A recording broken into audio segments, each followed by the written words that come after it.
Assalamualaikum warahmatullahi wabarakatuh. Pada hari ini Senin tanggal 10 Agustus 2020, warga Melabu dihebohkan dengan munculnya awan aneh yang bergulung di langit. Jadi awan ini berbentuk tsunami. Bisa Anda lihat sendiri betapa besarnya gulungan awannya. BMKG menerangkan bahwa awan itu sering disebut sebagai awan roll atau roll cloud. Menurutnya, roll cloud merupakan salah satu jenis awan arcus atau arcus cloud atau awan rendah. Dan awan arcus ini bisa menyebabkan kilat atau petir dan disertai angin kencang.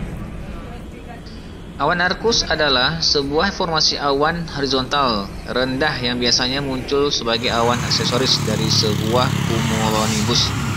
Awan arcus ini menjadi dua jenis, awan gulung dan awan landas.